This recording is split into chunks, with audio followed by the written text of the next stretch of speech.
ಎಲ್ಲ ಕನ್ನಡದ ಮನಸ್ಸುಗಳಿಗೆ ಈ ಒಂದು ವಿಡಿಯೋಗೆ ಸ್ವಾಗತ. ಈ ಒಂದು ವಿಡಿಯೋದಲ್ಲಿ ಯಾರೆಲ್ಲ ಪ್ರೌಢಶಾಲಾ ಶಿಕ್ಷಕರ ಹುದ್ದೆಗೆ ಅರ್ಜಿ ಸಲ್ಲಿಸಲು ಆರಂಭ ಮಾಡಿದಿರಿ, ಪ್ರೌಢಶಾಲಾ ಶಿಕ್ಷಕರ ಹುದ್ದೆಗೆ ಆಯ್ಕೆ ಆಗಬೇಕಾದರಲ್ಲಿ ಅದರಲ್ಲೂ ಕನ್ನಡ ಭಾಷಾ ಶಿಕ್ಷಕರ ಹುದ್ದೆಗೆ ಕನ್ನಡ ಭಾಷಾ ಶಿಕ್ಷಕರ ಆಗುವಂಥದ್ದು ಒಂದು ಹೆಮ್ಮೆಯ ವಿಷಯ. ಎಲ್ಲ ಶಿಕ್ಷಕರಲ್ಲಿ ಕನ್ನಡ ಭಾಷಾ ಶಿಕ್ಷಕರಿಗೆ ಬಹಳಷ್ಟು ಆದ್ಯತೆ ಇದೆ.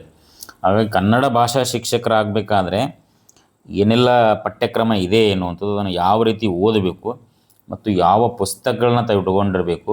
ಇಲ್ಲೆಲ್ಲ ಕನಿಷ್ಠ ಬರೀ ನಿಮ್ಗೆ 5 ಘಟಕಗಳು ಕೊಟ್ಟಾನ. 5 ಘಟಕಗಳಂದ್ರೆ ಭಾಳ ಸಿಂಪಲ್ಲಾಗಿ ಇದನ್ನು ಪರಿಗಣಿಸಬೇಡ್ರಿ. ಹಾಗಾಗಿ ನೀವು ಕನ್ನಡ ಭಾಷಾ ಶಿಕ್ಷಕರು ಈ ಬಾರಿ ಪ್ರೌಢಶಾಲಾ ಹುದ್ದೆಗೆ ಸಾಕಷ್ಟು ಪೋಸ್ಟ್ಗಳದಾವೆ. ಕಲ್ಯಾಣ ಕರ್ನಾಟಕದಲ್ಲೂ ಕೂಡ ಅದಾವ, ನಾನ್ HKದಲ್ಲೂ ಕೂಡ ಅದಾವ. ಕನ್ನಡ ಭಾಷಾ ಶಿಕ್ಷಕರಾಗಿ ಇದೊಂಥ ಒಂದು ಅವಕಾಶವನ್ನು ತಾವು ಯಶಸ್ವಿ ಮಾಡ್ಕೋಬೇಕಾದ್ರೆ ಒಂದಿಷ್ಟು ತಮಗೆ ಪೂರಕವಾಗಿರುವಂಥ ಕ್ಲಾಸ್ಗಳನ್ನು ನಾನು ಮಾಡ್ತಾಯಿದ್ದೀನಿ. ತಾವು ಅದನ್ನು ವೀಕ್ಷಿಸ್ಬೋದು. ನಾನು ಪ್ರೊಫೆಸರ್ ಬಾಪುಗೌಡ ಅಂಥೇಳಿ, ಕನ್ನಡ ಸಹಾಯಕ ಪ್ರಾಧ್ಯಾಪಕ, ಸರ್ಕಾರಿ ಪ್ರಥಮ ದರ್ಜೆ ಕಾಲೇಜು ಜಳಕಿ ಅಂಥೇಳಿ. ನಾನು ಈಗಾಗಲೇ 2 ವರ್ಷಗಳ ಹಿಂದೆ ಅಸಿಸ್ಟೆಂಟ್ ಪ್ರೊಫೆಸರ್ ಆಗಿ ಆಯ್ಕೆಯಾಗಿದ್ದೀನಿ. 10 ವರ್ಷಗಳ ಹಿಂದೆ ನಾನು ಏನಾಗಿದ್ದೆ ಅಂದರೆ 10 ವರ್ಷಗಳ ಹಿಂದೆ ಹೈಸ್ಕೂಲ್ ಶಿಕ್ಷಕರ ನೇಮಕಾತಿ 2012ರಲ್ಲಿ ಪ್ರೌಢಶಾಲಾ ಶಿಕ್ಷಕರಾಗಿ ಕನ್ನಡ ಭಾಷಾ ಶಿಕ್ಷಕರಾಗಿ ಆಯ್ಕೆಯಾಗಿದೆ. ನನಗೆ ಸಾಧ್ಯವಾದಷ್ಟು ವಿಚಾರಗಳನ್ನು ಒಂದಿಷ್ಟು ಹಂಚ್ಕೊಳ್ತಾ ಇದ್ದೀನಿ. ಇಲ್ಲಿ ಮುಖ್ಯವಾಗಿ 8ರಿಂದ 10ನೇ ಅಸಿಸ್ಟೆಂಟ್ ಮಾಸ್ಟರ್ ಒಂದು ಸಿಲೆಬಸ್ ಕನ್ನಡ ಏನಿದೆ, ಕನ್ನಡ ಭಾಷೆ ಪಠ್ಯಸೂಚಿ ಅಂತಿದೆ. ಕನ್ನಡ ಸಾಹಿತ್ಯ ಚರಿತ್ರೆ ಅಂತೇಳಿದೆ. ಕನ್ನಡ ಸಾಹಿತ್ಯ ಚರಿತ್ರೆ, ಇಲ್ಲಿ ಕನ್ನಡ ಸಾಹಿತ್ಯ ಚರಿತ್ರೆ ಪಂಪ ಪೂರ್ವಯುಗ, ಪಂಪಯುಗ, ಅದರ ಸಾಹಿತ್ಯದ ಸ್ವರೂಪ ಮತ್ತು ಕವಿಗಳು ಅಂತ ಎಲ್ಲವನ್ನು ಅಭ್ಯಾಸ ಮಾಡೋದು. ಭಾಳ ಜನ ಏನು ತಿಳ್ಕೊಂಡಿರ್ತಾರೆ, ಪಂಪಯುಗ, ಪಂಪ ಪೂರ್ವಯುಗ, ಕವಿಗಳು ಅಂದರೆ ಇಲ್ಲೇನು ಅಷ್ಟೇನು ಇರಲಿಕ್ಕಿಲ್ಲ, ಒಂದು 4 ಜನರದ್ದು ಓದ್ಕೊಂಬರ್ಬೇಕು ಅಂತ. ಸಾಧ್ಯ ಇಲ್ಲ. ನೀವು 6 to 8 ಅಪ್ಲಿಕೇಶನ್ ಹಾಕಿರಂದರೆ ನೀವು ಹೈಸ್ಕೂಲ್ ಮಾದರಿಯಲ್ಲಿ ಓದಬೇಕು. ಹೈಸ್ಕೂಲ್ ಮಾದರಿಗೆ ಅಪ್ಲಿಕೇಶನ್ ಹಾಕ್ಲಿಕತ್ತೀರಂದ್ರೆ PU ಕಾಲೇಜ್ ಮಾದರಿಯಲ್ಲಿ ಓದಬೇಕು. PU ಕಾಲೇಜ್ ಅಪ್ಲಿಕೇಶನ್ ಹಾಕ್ಲಿಕತ್ತೀರಂದರೆ ನೀವು ನೆಟ್ಟ ಸೆಟ್ಟ ಮಾದರಿಯಲ್ಲಿ ಓದಬೇಕು. ಡಿಗ್ರಿ ಕಾಲೇಜ್ಗೆ ಓದ್ಲಿಕತ್ತೀರಂದರೆ UGC ಯೂನಿವರ್ಸಿಟಿ ಲೆವೆಲ್ ಓದಬೇಕು. ಅಂದಾಗ ಇದು ಕನ್ನಡ ನಿಮಗೆ ಅರ್ಥ ಆಗ್ತದೆ. ಹೆಚ್ಚಿನ ಡೀಪಾಗಿ ಓದಬೇಕು. ಯಾವುದೇ ಪ್ರಶ್ನೆ ಮಿಸ್ ಆಗಬಾರ್ದು. ಇಡಿಯಾಗಿ ನೀವು ಓದಿರಿ ಅಂದರೆ ಪ್ರಶ್ನೆ ಮಿಸ್ ಆಗಲಿಕ್ಕೆ ಸಾಧ್ಯ ಇಲ್ಲ.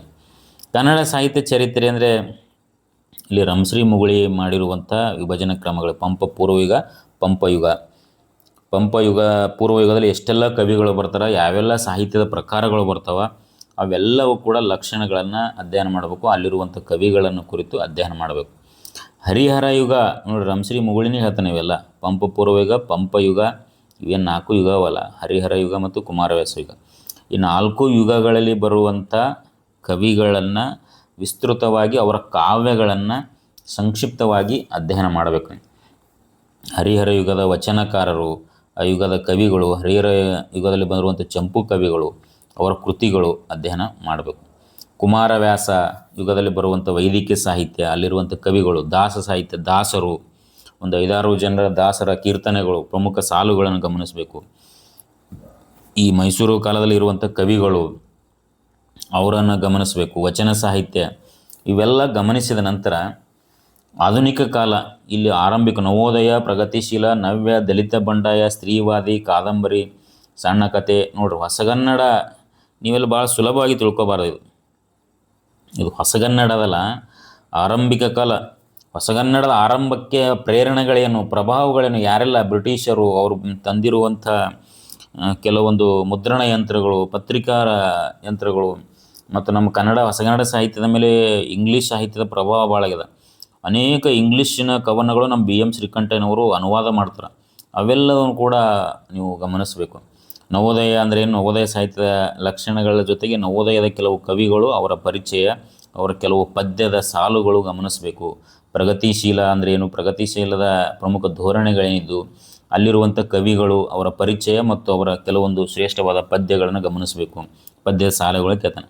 ದಲಿತ ಬಂಡಾಯ ಅಂದರೆ ಯಾರು ಪ್ರಮುಖರು, ಅವರು ಸಿದ್ಧಲಿಂಗಯ್ಯ, ದೇವನೂರು ಮಹಾದೇವ, ಸದ್ಯ ಬರಗೂರು ರಾಮಚಂದ್ರಪ್ಪ, ಅವರ ಕಾವ್ಯಗಳು, ಅವರ ಕೃತಿಗಳು, ಅವರ ಪ್ರಶಸ್ತಿಗಳನ್ನು ಗಮನಿಸಬೇಕು. ಸ್ತ್ರೀವಾದಿ ಸಾಹಿತ್ಯದಲ್ಲಿ ಯಾರೆಲ್ಲ ಬರ್ತಾರೆ, ಅವರ ಪ್ರಮುಖವಾದ ಕೃತಿಗಳು, ಕಾದಂಬರಿ ನೋಡ್ರಿ, ಇದು ಇಲ್ಲಿನೂ ಕೂಡ ಮುಖ್ಯವಾಗಿ ಗಮನಿಸಬೇಕು. ಆಧುನಿಕ ಕನ್ನಡ ಸಾಹಿತ್ಯದ ಪ್ರಕಾರಗಳು ಇವೆಲ್ಲ. ಕಾದಂಬರಿ, ಸಣ್ಣ ಕಥೆ, ವಿಮರ್ಶೆ, ನಾಟಕ, ಪ್ರವಾಸ ಕಥನ, ಇವೆಲ್ಲ ಆತ್ಮಕಥೆ, ಇವೆಂಥವೆಲ್ಲವೂ ಕೂಡ ನೀವು ಗಮನಿಸಬೇಕು. ಈಸಿಯಾಗಿ ಅವರು ಸಿಲೆಬಸ್ ಇಷ್ಟೇ ಕೊಟ್ರ ಅಂಥೇಳಿ ನೀವು ನೀವೇನೇ ಅಬ್ಜೆಕ್ಷನ್ ಹಾಕಿದ್ರೆ ಅವರು ಹೇಳ್ತಾರೆ. ಅವರು ವಿಮರ್ಶೆ ಕೊಟ್ಟಿವಲ್ರಿ, ವಿಮರ್ಶೆ ಅಂದ್ರೆ ನೀವೆಲ್ಲ ನೋಡ್ಕೋಬೇಕು, ನಾಟಕ ಕೊಟ್ಟಿವೆಲ್ಲ ಪೂರ್ಣ ನೋಡ್ಕೋಬೇಕು, ಕಾವ್ಯ ಕೊಟ್ಟಿವಲ್ಲ ಆಧುನಿಕ ಕಾವ್ಯ ಅಂದರೆ ಎಲ್ಲ ಕವನ ಸಂಕಲನಗಳು ಕೃತಿಗಳೆಲ್ಲ ಗಮನಿಸಬೇಕು ಅಂತ ಹಿಂಗೆ ಹೇಳ್ತಾರೆ ಅವರು. ಅಷ್ಟಾಗಿ ಈಸಿಯಾಗಿ ತೊಗೋಬೇಕು, ಎಡ್ಡಿಯಾಗಿ ನೀವು ಅಧ್ಯಯನ ಮಾಡಬೇಕು. ನೋಡಿರಿ, ಎರಡನೇದಾಗಿ ಭಾರತೀಯ ಕಾವ್ಯ ಮೀಮಾಂಸೆ ಅದ. ಭಾರತೀಯ ಕಾವ್ಯ ಮೀಮಾಂಸೆ ಮತ್ತು ಪಾಶ್ಚಾತ್ಯ ಕಾವ್ಯ ಮೀಮಾಂಸೆ ಇವೆರಡು. ನಮ್ಮ ಭಾರತದ ಕಾವ್ಯ ಮೀಮಾಂಸೆ ಅಂದರೆ ಯಾರ್ಯಾರು ಕಾವ್ಯ ಮೀಮಾಂಸಕರದಾರ, ಕಾವ್ಯ ಅಂದರೆ ಏನು, ಅದರ ಲಕ್ಷಣಗಳ್ಯಾವು, ಕಾವ್ಯದಲ್ಲಿ ಬರುವಂಥ ಪ್ರಸ್ಥಾನಗಳ್ಯಾವು, ರೀತಿ ಅಂದ್ರೇನು, ಅಲಂಕಾರ ಅಂದ್ರೇನು, ರಸ ಅಂದ್ರೇನು, ಧ್ವನಿ ಅಂದ್ರೇನು, ಇವೆಲ್ಲವೂ ಕೂಡ ಸಂಚಾರ ಭಾವಗಳು ಯಾವುವು ಇಡಿಯಾಗಿ ನೀವು ಅಧ್ಯಯನ ಮಾಡಬೇಕು. ಭರತನ ನಾಟ್ಯಶಾಸ್ತ್ರ, ಹಾಗೆ ಭಾಮನ ಅಲಂಕಾರ ಪ್ರಸ್ಥಾನ, ವಾಮನ ರೀತಿ ಸಿದ್ಧಾಂತ, ಆನಂದವರ್ಧನ ಧ್ವನಿ ಸಿದ್ಧಾಂತ, ಇವೆಲ್ಲವೂ ಕೂಡ ಗಮನಿಸಬೇಕು. ಆಮೇಲೆ ಕವಿತೆಯ ಆಕಾರ ಪರಿಕರಗಳು, ಒಂದೊಂದು ದೊಡ್ಡ ದೊಡ್ಡ ಟಾಪಿಕ್ ಇವೆ. ಕವಿತೆಯ ಆಕಾರ ಯಾವುದು, ಪ್ರತಿಭೆ, ಪರಿಕರಗಳು ಯಾವುದು, ಅಭ್ಯಾಸ, ಉತ್ಪತ್ತಿ, ಇವೆಲ್ಲ ಬರ್ತಾವೆ. ಕಾವ್ಯ ಪ್ರಯೋಜನಗಳೇನು, ಕಾವ್ಯ ಪ್ರಯೋಜನ ಕುರಿತು ಮಮ್ಮಟ ಹೇಳಿರುವಂಥ ವಾಕ್ಯಗಳೇನು, ರಸಧ್ವನಿ ಪ್ರಭೇದಗಳು, ರಸಾನುಭವಗಳು, ಶಾಂತರಸ, ಔಚಿತ್ಯ, ಇವೆಲ್ಲವೂ ಕೂಡ ಗಮನಿಸಬೇಕು. ಇಲ್ಲಿ ನೀವು ಪುಸ್ತಕ ಈ ಮೇಲಿನ ಟಾಪಿಕ್ಕಕ್ಕೆ ರಮಶ್ರೀ ಮುಗುಳಿ ಪುಸ್ತಕ ಇರಲೇಬೇಕು. ಸಾಧ್ಯವಾದರೆ ನಿಮ್ಗೆ ರಾಜಪ್ಪ ದಳವಾಯಿ ಪುಸ್ತಕನೂ ಇರಬೇಕು. ನೀವು ನಾನು ಒಂದು ವಿಡಿಯೋನೇ ಮಾಡೀನಿ, ಸುಮಾರು 80 ಪುಸ್ತಕ ಇರಬೇಕು. ನೀವು GPT ಶಿಕ್ಷಕರಾಗ್ರಿ, ಹೈಸ್ಕೂಲ್ ಶಿಕ್ಷಕರಾಗ್ರಿ, ನೆಟ್ ಸೆಟ್ ಪಾಸ್ ಆಗ್ರಿ, ಒಂದು 80 ಪುಸ್ತಕದಾಗ 40 ಪುಸ್ತಕ ಆದರೂ ಮೂಲ ಪುಸ್ತಕಗಳು ಇರಲೇಬೇಕು ನೀವು ಅಂತ ಹೇಳಿದ್ದೀನಿ. ಇಲ್ಲಿ ಭಾರತೀಯ ಕಾವ್ಯಾಂಶ ತೀನಂ ಶ್ರೀಕಂಠಯ್ಯ, ಪಾಶ್ಚಾತ್ಯ ಯಾಚ ತಿಪ್ಪೇರುದ್ರಸ್ವಾಮಿ, ಇವು ಮೂಲ ಪುಸ್ತಕಗಳು ಇವು ಇರಬೇಕು ಅನ್ನುವಂಥದ್ದು. ಆಮೇಲೆ ಹೊಸಗನ್ನಡ ಮತ್ತು ಹಳೆಗನ್ನಡ ವ್ಯಾಕರಣ ಬಗ್ಗೆ. ಹೊಸಗನ್ನಡ ವ್ಯಾಕರಣ ಅಂದರೆ ಇಲ್ಲಿ ನೋಡ್ರಿ, ಅಕ್ಷರ ಪ್ರಕರಣ, ಸಂಧಿ ಪ್ರಕರಣ, ಇವೆಲ್ಲ ಎದರ ಬರ್ತಾವೆ. ಈ ಕೇಶಿರಾಜ ಹೇಳಿರುವಂಥ ಶಬ್ದ ಮಣಿದರ್ಪಣ 8 ಪ್ರಕರಣಗಳವಲ್ಲ, ಅವನು ವ್ಯವಸ್ಥಿತವಾಗಿ ಅಧ್ಯಯನ ಮಾಡಬೇಕು. ಶೀತಲ ದ್ವಿತ್ವ ಅಂತ ಹೇಳ್ತಾನೆ, ಸ್ವರ ಸಂಧಿಗಳು ಹೇಳ್ತಾನೆ, ದ್ವಿತ್ವ ಅಂತ ಹೇಳ್ತಾನೆ. ನೋಡ್ರಿ, ಇವೆಲ್ಲ ಕೇಶಿರಾಜನ ವ್ಯಾಕರಣ ಶಬ್ದ ಮಣಿದರ್ಪಣೆ ಬರುವಂಥದ್ದು. ಹೊಸಗನ್ನಡ ಮತ್ತು ಹಳೆಗನ್ನಡ. ಹೊಸಗನ್ನಡ ವ್ಯಾಕರಣಕ್ಕೆ ನೀವು ವರ್ಣಮಾಲೆ ಹಿಡ್ಕೊಂಡು ಎಲ್ಲವನ್ನ ಅಧ್ಯಯನ ಮಾಡಬೇಕು, ಸ್ಟೆಪ್ ಬೈ ಸ್ಟೆಪ್, ಯಾವುದನ್ನು ಬಿಡದೆ ಅಧ್ಯಯನ ಮಾಡಬೇಕು. ಹೊಸಗನ್ನಡಕ್ಕೆ ನೀವು ಅರಳುಗುಪ್ಪಿ ಅಂತ ಹೇಳಿ ತೊಗೊಳ್ರಿ. ಹೊಸಗನ್ನಡಕ್ಕೆ ಅರಳುಗುಪ್ಪಿ. ಆಮೇಲೆ ಮಧ್ಯಮ ವ್ಯಾಕರಣ ಅಂತೇಳಿ ಯಾರ್ದು, ತೀನಂ ಶ್ರೀಕಂಠ, ಒಂದು ಸಣ್ಣ ಪುಸ್ತಕ ಇದೆ, ಅದು ಒಂದು. ಆಮೇಲೆ ಕನ್ನಡ ಸಾಹಿತ್ಯ ಪರಿಷತ್ ಕಡೆದ ಕನ್ನಡ ವ್ಯಾಕರಣ ದರ್ಪಣ ಅಂತೇಳಿ, ಅದನ್ನು ಕೂಡ ಹೊಸಗನ್ನಡ ವ್ಯಾಕರಣಕ್ಕೆ ತಗೋರಿ. 3 ಪುಸ್ತಕ ಓದಬೇಕು. ಒಂದೇ ಪುಸ್ತಕ ಹಿಡ್ಕೊಂಡು ಕೂತ್ರಿ ಅಂದ್ರೆ ಬೇರೆ ಪುಸ್ತಕದಿಂದ 1-2 ಪ್ರಶ್ನೆ ಬಂದುಬಿಡ್ತಾವೆ. ನೀವು ಸೆಲೆಕ್ಷನ್ ಆಗೋದೇ 1-2 ಮಾರ್ಕ್ಸ್ನಾಗೆ ಆಗ್ತಿರ್ತಾವೆ. ಹಾಗಾಗಿ 2-3 ಪುಸ್ತಕಗಳು, ಮೂಲ ಪುಸ್ತಕಗಳು ಇಟ್ಕೊಂಡಿರಬೇಕು. ಓದೋ ವಯಸ್ಸಿನಲ್ಲಿ ಯಾವುದೇ ರೀತಿ ನೀವು ಪುಸ್ತಕಗಳ ವಿಷಯದಲ್ಲಿ ಕಂಜೂಸ್ತನ ಮಾಡಬೇಡ್ರಿ. ಆಮೇಲೆ ಇಲ್ಲಿ ಹಳೆಗನ್ನಡ ವ್ಯಾಕರಣಕ್ಕೆ MM ಕಲಬುರ್ಗಿಯವರು ಬರೆದಿರುವಂಥದ್ದು ಯಾವುದಂದರೆ ಶಬ್ದ ಮಣಿದರ್ಪಣ ಸಂಗ್ರಹ ಅಂತಿದೆ, MM ಕಲಬುರ್ಗಿಯವ್ರದ್ದು ಸಂಪಾದನೆ. ಆಮೇಲೆ HM ಬೀಳಿಗೆ ಅಂಥೇಳಿ ಶಬ್ದ ಮಣಿದರ್ಪಣ, ಇವೆರಡೂ ಸಣ್ಣ ಪುಸ್ತಕವೇ, ಅವೆರಡೂ ಕೂಡ ನೀವು ಓದಬೇಕು. ಇನ್ನು ಛಂದಸ್ಸು ಅಂದರೆ DS ಕರ್ಕಿಯವ್ರದ್ದು ಪುಸ್ತಕ, ವೆಂಕಟಾಚಲ ಶಾಸ್ತ್ರಿ ಪುಸ್ತಕ, ಇವೆರಡು ಪುಸ್ತಕಗಳು ಇಟ್ಕೋಬೇಕು. ಛಂದಸ್ಸು ನೋಡಿ ಶಾರ್ಟ್ ಅನಿಸ್ತದೆ, ಗಣ, ಪ್ರಾಸ, ಯತಿ. ಗಣ ಅಂದರೆ ಅದ್ರಾಗ ಎಷ್ಟು ಗಣ ಬರ್ತಾವೆ, ಮಾತ್ರಗಣ ಬರ್ತದೆ, ಅಕ್ಷರಗಣ ಬರ್ತದೆ, ಯಾವುದು ಅಂಶಗಣ ಬರ್ತಾವೆ, ಅವೆಲ್ಲ ಓದಬೇಕು. ಪ್ರಾಸ ಅಂದರೆ ಕವಿರಾಜ ಮಾರ್ಗನೇ 6 ಪ್ರಾಸಗಳು ಹೇಳಿರ್ತಾನೆ. ಮುಖ್ಯವಾದ ಹೊಸಗನ್ನಡದಲ್ಲಿ ಹೇಳುವಂಥ ಪ್ರಾಸವೇ ಬೇರೆ. ಯತಿ ಅಂದ್ರೇನು, ಯತಿ ಬಗ್ಗೆ ಯಾರ್ಯಾರು ವಾಕ್ಯ ನೀಡ್ಯಾರ, ವರ್ಣ ವೃತ್ತಗಳವು, ವರ್ಣಗಣಗಳ್ಯಾವು, ಸಮವೃತ್ತಗಳು, ಅರ್ಧ ಸಮವೃತ್ತಗಳವು, ಮಾತ್ರಗಣ ಯಾವ, ಷಟ್ಪದಿ ಅಂದ್ರೇನು, ಅದರ ಲಕ್ಷಣಗಳೇನು, ಕಂದ ಅಂದ್ರೇನು, ಅದರ ಲಕ್ಷಣಗಳೇನು, ಕಂದದಲ್ಲಿ ರಚನೆಯಾಗಿರೋ ಕೃತಿಗಳು ಯಾವುವು, ರಗಳೆ ಅಂದ್ರೇನು, ರಗಳೆಯಲ್ಲಿ ರಚನೆಯಾದ ಕೃತಿಗಳು ಯಾವುವು, ಕೆಲವು ಹರಿಹರನ ರಗಳೆಯ ಸಾಲುಗಳು, ಅಂಶಗಣ ಅಂದ್ರೇನು, ಬ್ರಹ್ಮ ಅಂಶಗಣದಲ್ಲಿ ಪ್ರಕಾರಗಳ್ಯಾವು, ಅಂಶಗಣಕ್ಕೆ ಒಂದು ಉದಾಹರಣೆ. ಇವೆಲ್ಲವೂ ಕೂಡ ಛಂದಸ್ಸಿನ ಇನ್ನೂ ಕೆಲವು ಉತ್ಸಾಹ, ಅಕ್ಕರೆ, ತ್ರಿಪದಿ, ಮದನವತಿ, ಏಳೆ, ಸಾಂಗತ್ಯ, ಇವೆಲ್ಲ ಲಕ್ಷಣಗಳು ಇದರಲ್ಲಿ ರಚನೆ ಆಗಿರುವಂಥ ಕೃತಿಗಳನ್ನು ಗಮನಿಸಬೇಕು. ಇನ್ನು ಅಲಂಕಾರ, ಇದು ಛಂದಸ್ಸು ಮತ್ತು ಅಲಂಕಾರ ಎರಡೂ ಒಂದೇ ಇದರಲ್ಲಿ ಬರ್ತವೆ. ಅಲಂಕಾರ ಅಂದ್ರೆ ಅಲಂಕಾರದ ಬಗೆಗಳು, ಶಬ್ದ ಅಲಂಕಾರ, ಅರ್ಥಾಲಂಕಾರದ ಬಗೆಗಳು ಯಾವುವು, ಇವು ಶಬ್ದ ಅಲಂಕಾರದ ಬಗೆಗಳು. ಇವು ಹೈಸ್ಕೂಲ್ ಪುಸ್ತಕದಲ್ಲೂ ಕೂಡ ಇದ್ದಾವೆ, ಬಟ್ ಶಾರ್ಟಾಗಿ 1-2 ಉದಾಹರಣೆಗಳಿದಾವೆ, ಅಲ್ಲಿ ಜಾಸ್ತಿ ಇಲ್ಲ. ಹಾಗಾಗಿ ನೀವು ಅಲಂಕಾರ ಛಂದಸ್ಸು ಅಂದರೆ ನೀವು DS ಕರ್ಕಿಯವರ ಛಂದಸ್ಸಿನ ಪುಸ್ತಕವನ್ನು ತಗೊಳ್ಳೇಬೇಕು.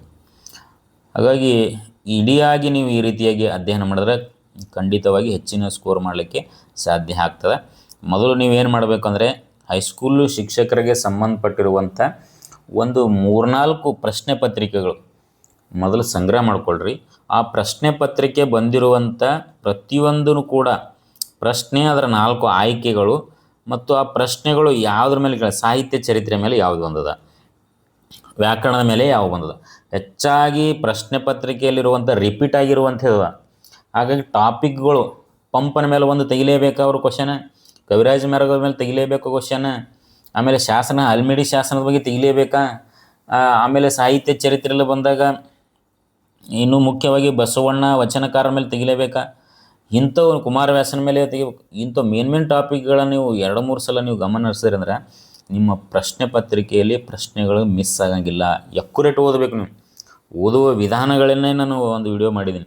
ಎಕ್ಯುರೇಟ್ ಓದಬೇಕು, ಇಡಿಯಾಗಿ ಓದಬೇಕು, ಪ್ರಶ್ನೆಗಳನ್ನು ಇಟ್ಕೊಂಡು ಓದಬೇಕು, ಆಮೇಲೆ ಮುಖ್ಯವಾದ ಅಂಶಗಳನ್ನ ಗಮನಿಸಿ ಮಾರ್ಕ್ ಮಾಡ್ತಾ ಓದಬೇಕು. ಮೂಲ ಪುಸ್ತಕಗಳನ್ನು ಮರಿಬಾರ್ದು, ಇದು ಮುಖ್ಯ ನೋಡ್ರಿ. ಯಾವುದ್ಯಾವುದೋ ಅಲ್ಲಿ ಇಲ್ಲಿ ಸಿಗುವಂಥ ಪುಸ್ತಕಗಳನ್ನ ಓದೋದಕ್ಕಿಂತ ಮೂಲ ಪುಸ್ತಕಗಳನ್ನ ಓದಬೇಕು. ಸಾಧ್ಯ ಆದರೆ ಇದಕ್ಕೆ ಸಂಬಂಧಪಟ್ಟಿರುವಂಥ 1 ಗಂಟೆ 2 ಗಂಟೆ ನೀವು ಯೂಟ್ಯೂಬ್ ಕ್ಲಾಸ್ಗಳನ್ನ ಕೇಳಿದ್ರೆ, ಓದಿದ ನಂತರ ಯೂಟ್ಯೂಬ್ ಕ್ಲಾಸ್ಗಳನ್ನ ಕೇಳಿದ್ರೆ ಅಂದರೆ ಇನ್ನಷ್ಟು ಎಕ್ಯುರೇಟ್ ಬರ್ತದೆ. ಸ್ಪರ್ಧಾತ್ಮಕ ಪರೀಕ್ಷೆಯಲ್ಲಿ ಎಲ್ಲರೂ ಓದಿರ್ತಾರೆ, ಎಲ್ಲರ ಬಳಿ ನಾಲೆಜ್ ಇರ್ತದೆ. ಪರೀಕ್ಷೆಯಲ್ಲಿ ಎಡುತ್ತಾರೆ. ಯಾಕಂದರೆ ಎಕ್ಯುರೇಟಿನ ಕೊರತೆ, ನಿಖರತೆಯ ಕೊರತೆ. ಕವಿರಾಜ ಮಾರ್ಗ ಎಷ್ಟು ಜನ ಓದಂಗಿಲ್ಲ, ಕವಿರಾಜ ಮಾರ್ಗದಲ್ಲಿ ಬಂದಿರುವಂಥ ವಾಕ್ಯಗಳನ್ನ ನಮ್ಗೆ ಗುರುತಿಸೋಕ್ಕಾಗಂಗಿಲ್ಲ, ನಿಖರವಾಗಿ ಓದಿರಲ್ಲ. ಹಾಗೆ ನನ್ನ ಗೆಳೆಯರೆಲ್ಲ ಒಂದಿಷ್ಟು ಅವಕಾಶ ವಂಚಿತರಾಗ್ಯಾರ, ಅವರೆಲ್ಲ ಇಂಥ ವಿಷಯಗಳನ್ನ ಹಂಚ್ಕೊಳ್ತಿರ್ತಾರೆ. ನಾನು ಇದನ್ನು ಹೇಳಿರ್ತೀನಿ, ನಿಖರವಾಗಿ ಓದಬೇಕು ಅನ್ನೋದು. ಹಾಗಾಗಿ ಇದಿಷ್ಟು ಸಿಲೆಬಸ್ಸನ್ನು ಮುಂದಿನ ತರಗತಿಯಲ್ಲಿ ಇದ್ರ ಬಗ್ಗೆ ನಾನೀಗಾಗಲೇ ಬಾದಾಮಿ ಶಾಸನ, ಒಂದು ಹಲ್ಮಿಡಿ ಶಾಸನದ ಬಗ್ಗೆ ಪಾಠವನ್ನು ಮಾಡಿದ್ದೀನಿ. ಮುಂದುವರೆದು ಇನ್ನೊಂದು ಶಾಸನ, 1-2 ಶಾಸನ ನೋಡಿಕೊಂಡು ಪಂಪ, ರನ್ನ, ಪೊನ್ನ ಇದ್ರ ಬಗ್ಗೆ ಪಾಠವನ್ನು ಮಾಡ್ತೀನಿ. ದಯವಿಟ್ಟು ವೀಕ್ಷಣೆಯನ್ನು ಮಾಡಿರಿ.